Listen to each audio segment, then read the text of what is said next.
সাইফ হাসান অনেকদিন পর দলে আসলেন, প্রথম সুযোগই কাজে লাগালেন। তাকে নিয়ে ব্যাপক আলোচনা হচ্ছে। আগামীকাল নেদারল্যান্ডের বিপক্ষে দ্বিতীয় টি-20 ম্যাচ।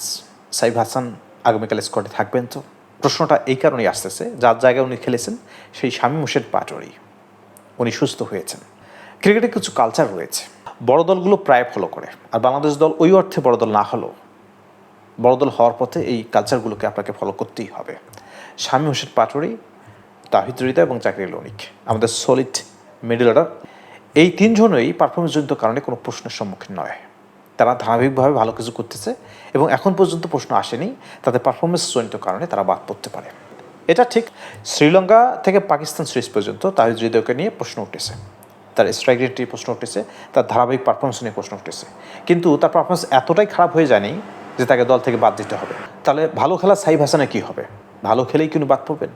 দেখুন, উনি এসেছেন দলে শামীম হোসেন পাটোয়ারির অসুস্থতার কারণে, এসেই ভালো পারফরমেন্স করেছেন, পারফরমেন্স করে নিজেকে প্রমাণ করেছেন এবং নির্বাচকদের জন্য এটা স্বস্তির খবর, তাদের সিলেকশনটা প্রপার হয়েছে। এই সাইফ হাসান এশিয়া কাপ টি-20 স্কোয়াডে রয়েছেন, অর্থাৎ এটা টিম ম্যানেজমেন্টের জন্য স্বস্তি। যদি নতুন কোনো কম্বিনেশন তৈরি হয় বা মিডল অর্ডারে কেউ যদি অসুস্থ হয় বা পারফরমেন্সজনিত কারণে কাউকে বাদ দিতে হয়, সেক্ষেত্রে তাদের হাতে ভালো অপশন রয়েছে। দেখুন, নেদারল্যান্ডকে ছোটো দল বলা হচ্ছে। টি-20 ক্রিকেটে বেসিক্যালি ছোটো দল বড় দল বলতে কিছু নেই। বাংলাদেশ দল অনায়াসে জয়লাভ করেছে, তার মানে এটি নয় যে সেকেন্ড টি-20তে নেদারল্যান্ড ব্যাক করতে পারবে না। আমাদের ক্রিকেট কালচারটাই এরকম। সাইফ হাসানকে আলোচনায় রাখা হচ্ছে, কারণ কি ভালো পারফরমেন্স করেছেন উনি, কাদের অ্যাগেনস্টে? নেদারল্যান্ডের অ্যাগেনস্টে। আবার লিটন দাস ভালো কিছু করেছে, অনেকেই মন্তব্য করতেছে দুর্বল দলের বিরুদ্ধে খেলছে।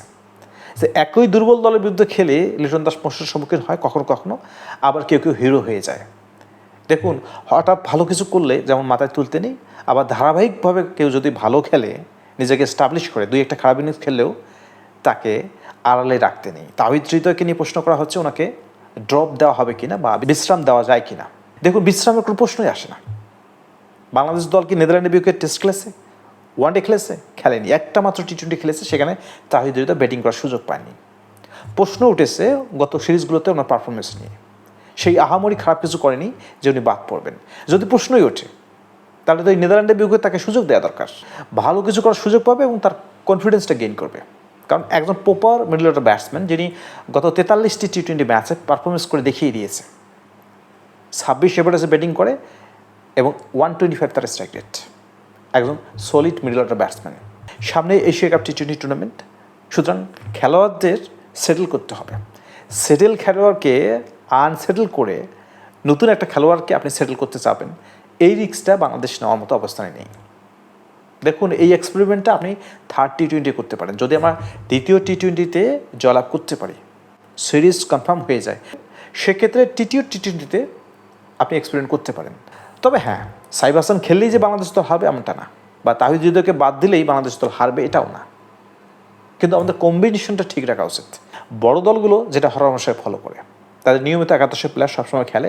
কেউ যদি ইনজুরির কারণে না খেলতে পারে, নতুন খেলোয়াড় যতই পারফর্ম করুক না কেন, তারা ওই নিয়মিত খেলোয়াড়কে সহজে বাদ দিতে চায় না বা বাদও দেয় না। যখন উনি ফিট হয়ে আসেন, আবার 11 এসে সরাসরি খেলেন। শামীম হোসেন পাটোয়ারির জন্য সেটা হওয়া উচিত এবং সেটা হবেও, কারণ শামীম হোসেন পাটোয়ারি যে জায়গাটায় নামেন, নিশ্চয়ই সাইফ হাসান সেই জায়গাটা থেকে পারফর্ম করেনি, তাহিদ হৃদয়ের জায়গায় নেমে উনি পারফর্ম করেছেন। তাহলে প্রশ্ন এখানেই, সাইফ হাসান ভালো খেলার পরেও কি বাদ পড়বেন? উল্টো প্রশ্ন এটাই হতে পারে, সাইফ হাসান কি সত্যিকার অর্থে প্রথম টি-20 খেলতই যদি শামীম হোসেন পাটোয়ারি ইনজুরিতে না পড়তো? বেসিক্যালি দ্বিতীয় টি-20-এর জন্য কোনো পরিবর্তনের প্রয়োজন নেই, শুধুমাত্র একটা জায়গায় পরিবর্তন, সেটা হলো শামীম হোসেন পাটোয়ারি ব্যাক করলে সাইফকে ড্রপ দিতেই হবে। ভালো পারফরমেন্স করেছেন, আমরা সন্তুষ্ট, টিম ম্যানেজমেন্ট সন্তুষ্ট। আমরা এমন একজন খেলোয়াড়কে পেয়েছি, উনি ব্যাকআপ মিডল অর্ডার ব্যাটসম্যান হিসেবে খেলতে পারবেন এবং নতুন কোনো কম্বিনেশন তৈরি হলেও উনি যে রয়েছেন মারাত্মক কনফিডেন্স নিয়ে, সেটার ওনার প্রমাণ দিয়েছেন। আমরা দ্বিতীয় টি-20তে সেই স্কোয়াডটাই দেখতে চাই যে স্কোয়াডটা বাংলাদেশের নিয়মিত খেলে এসেছে। তাহলে স্কোয়াডটা কেমন হতে পারে? স্কোয়াড যথারীতি তানজিদ হাসান তামিম, পারভেজ হোসেন ইমন, লিটন দাস, তাহিদ হৃদয়, জাকির অনিক, শামীম হোসেন পাটোয়ারি, শেখ মাহাদি, রিশাদ হোসেন, তাসকিন আহমেদ, মোস্তাফিজুর রহমান এবং থার্ড পেসার শরীফুল ইসলাম। দ্বিতীয় টি-20 ম্যাচ জয়লাভ করার পর তৃতীয় টি-20তে গিয়ে এক্সপেরিমেন্ট করতে পারেন। নুরুল হাসান সোহান রয়েছে, উনিও সুযোগ পাক। সাইফ হাসান উনিও কন্টিনিউ করুক, এটাই হওয়া উচিত, এটাই প্রপার ক্রিকেট প্ল্যান। আগে সিরিজ কনফার্ম করতে হবে, তারপর এক্সপেরিমেন্ট।